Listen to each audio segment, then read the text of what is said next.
Hello and welcome back to Sunny Talk Spurs, and today I'm going to be giving my reaction and having a bit of a deep dive into our 4-1 win over Newcastle United yesterday, and answering some questions, is this a statement win for Tottenham, and have we proved people wrong again, and are Tottenham actually back and showing a lot of haters and a lot of neutrals and non-Tottenham fans that people were jumping the gun after the last few results. But before I get into this one, if you are new to Sunny Talk Spurs, why don't you leave a like on the video, subscribe to the channel and hit that notification bell because it lets you know when I've gone live. Now, let's get into the video. And what a result. As I say, a statement. I feel like this was the game that Tottenham fans and, players, pundits, the squad and Postecoglou really, really needed, because the last few games have been frustrating, but not sort of Conte and, Mourinho frustrating, all this, we can't break teams down and that. But it was a bit like that, actually, because we were having so many chances in the last few games. I think of Chelsea, I think of Wolves, I think of Villa, I think of West Ham. They all were very, very similar sort of results, where we dominated early doors, we went 1-0 up in all these games, and they sort of fell by the wayside for numerous reasons, such as individual error and not having all the players at our disposal. But today it was all put to one side, and Ange Postecoglou showed the Premier League and footballing world that this is the right tactic for Tottenham Hotspur Football Club. A lot of people like Gary Neville and Peter Drury during the game, Michael Dawson, Jamie Redknapp, saying that Ange has done a terrific job so far. And, he's really getting his philosophy over. And this was the perfect result for us to lift everyone and give us belief and show that Ange Ball is Tottenham's DNA through and through. And I've got the stats in front of me now, 23 shots, 12 on target, 57% possession. Some of the possession in the early doors, I think we were 80% possession up on Newcastle. Newcastle had 9 shots and 3 on target, and obviously 43% possession. But we dominated, we were clinical.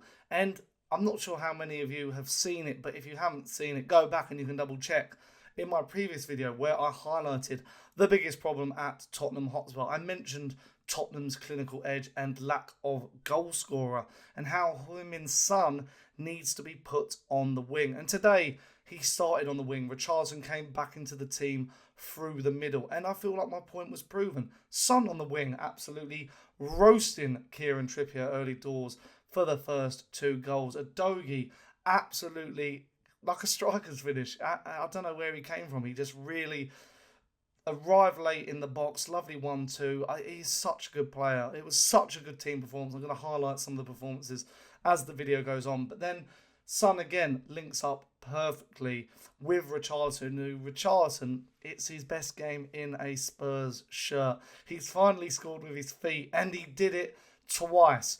Really good finish. Newcastle defence all over the place.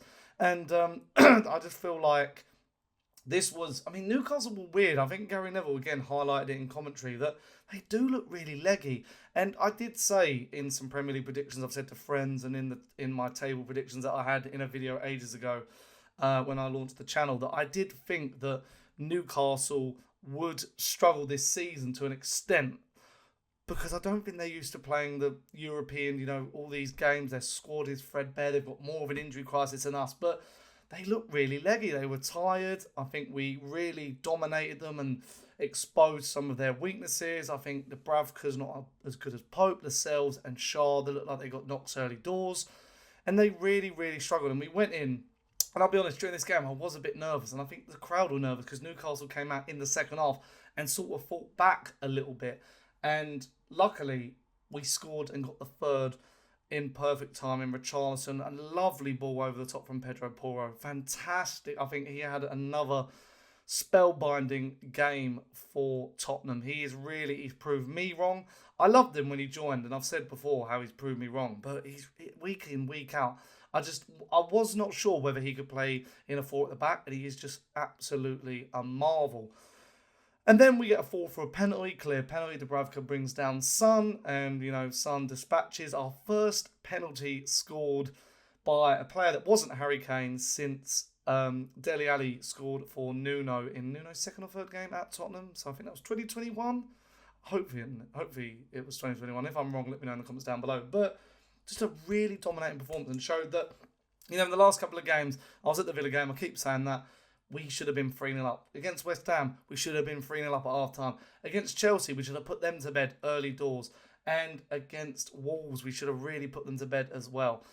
And Manchester City, again, I know it was a draw, but we had chances in that game as well. So it's just showing that, if we got a really... Because I'm not discounting Richarlison. It was really good and I'm happy for him. But imagine if Harry Kane was still in this team and the chances, or even Maddison creating the goals. But going on to the individual performances, I thought Vicario, again, he's such a good keeper. The Joe Linton goal is just a good finish. I don't think there was much he could do there. So just thought it was really just a fantastic performance from him. Really knows how to dictate the play. The back forward, Udogie and Porro, really, I keep bringing up the commentary, Gary Neville praising them. And I think they're two of the best fullbacks in the league, really. I think defensively they're really good. They're working well as a unit and attacking in these, these half spaces and playing as 2-10s. I've never seen anything quite like it.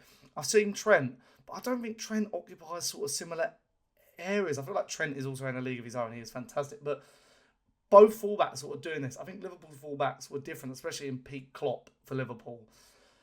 And then, Romero, I thought Romero was really good. He got man of the match. I was surprised he got man of the match. I feel like Richarlison or Son should have got man of the match. But, really, really, Romero was class. I don't think it was a red card. I think people just like to hit him with a stick at the moment. Ben Davies, I think he's been really impressive. Really good couple of initial blocks. Got the pace over, say, maybe an Emerson Royale and Eric Dyer especially.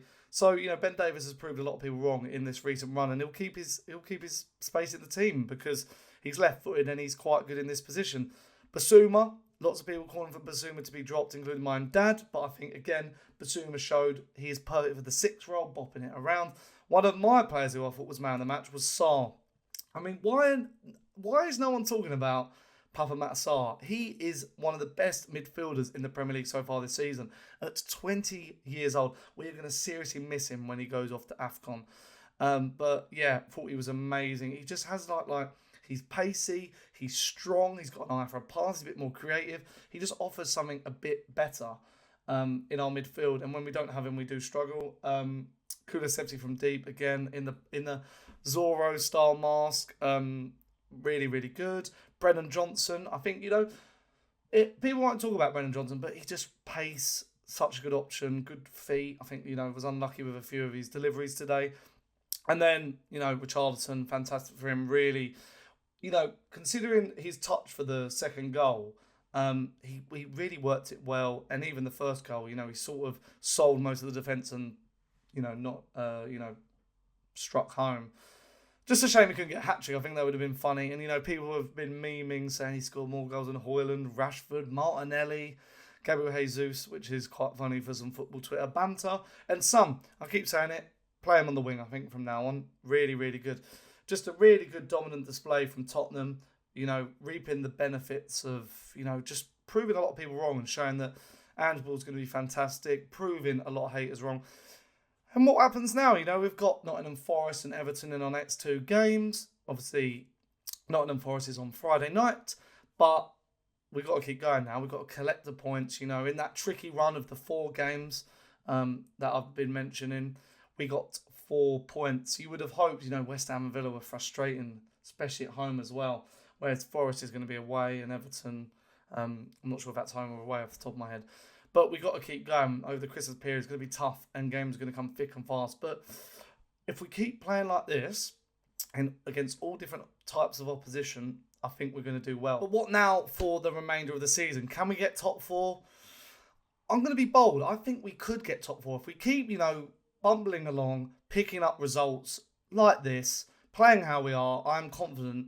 I'm confident in the sense of I think we could, if we can be in and around it before, Mickey Van der Ven and Maddison come back, around that 5th, 6th spot, 4th, because it's so close at the top of the league. And this, weekend, a lot of teams slipped up. You're thinking Arsenal, United again.